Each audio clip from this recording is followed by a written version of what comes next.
Alright, this is going to be the last informational gameplay video for a while.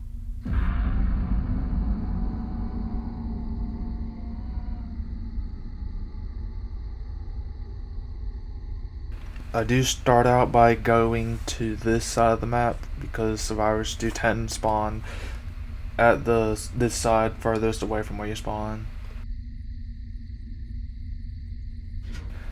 Fortunately for me, there was a survivor there, and I do get a free M1 off, allowing me to get some power.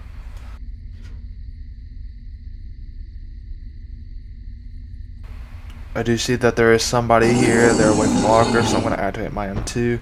I see that they pre-dropped the pallet, they vaulted it. I do get an M2 off right here, and I go back over here because I remember seeing somebody over here, so I'm going to try to see if I can down them. I do hear slight hearing sounds. They activated the cloak. I absolutely hate the part, by the way, and my power just so happens to run out.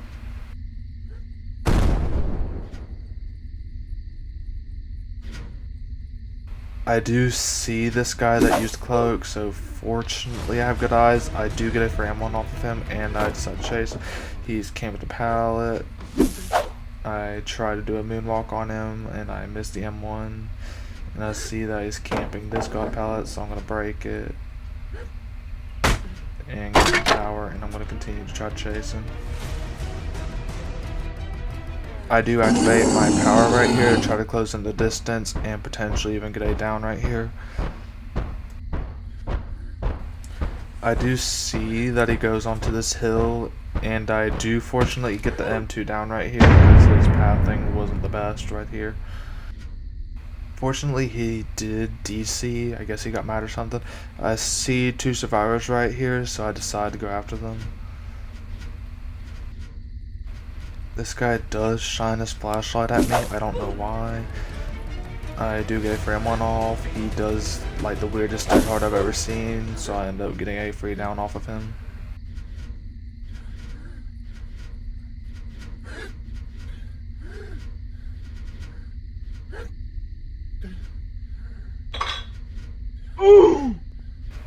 I do see that there is a guy up here. I see that he falls down, so I'm going to try to get a free hit off of him.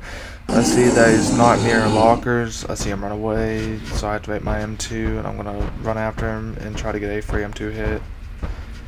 Fortunately, I do know how to curve rocks like that without ladder sledge, so I do get a free M2 hit off of him. I see that this generator got done. I see scratch marks. I follow the scratch marks, and I'm going to try to see if I can manage to get a M2 hit off this guy, which I do not succeed at doing, and I run out of power. And I see that this guy over there is just spam vaulting, and I proceed to continue to chase this guy.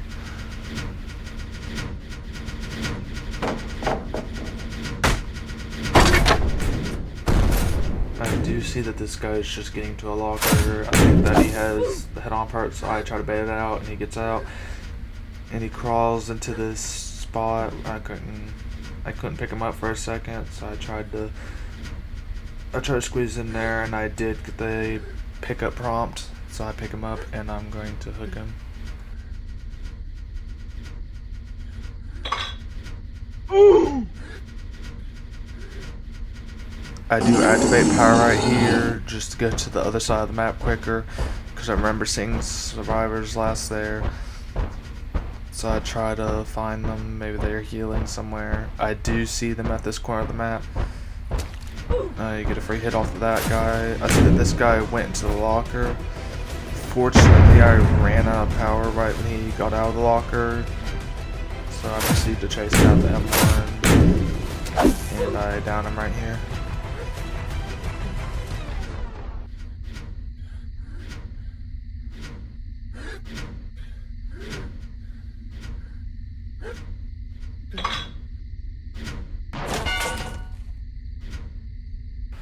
I do try to look for the last survivor, as well as trying to look for the hatch, because the last survivor can escape through hatch.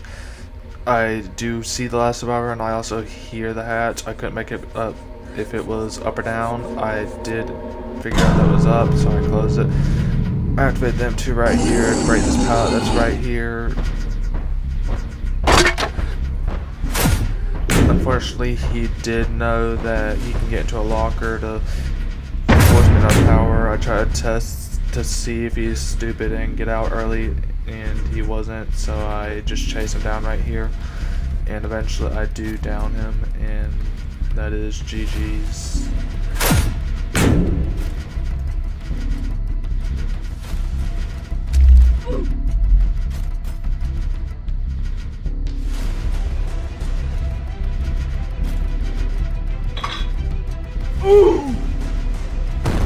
He did actually have that part that lets him unhook himself, but he doesn't make it too far. He tried to activate the cloak to try to hide from me. I did see that he was hiding in that corner, and I also heard him, and I down him again, and I hook him again, and now for real, it is GG's that time.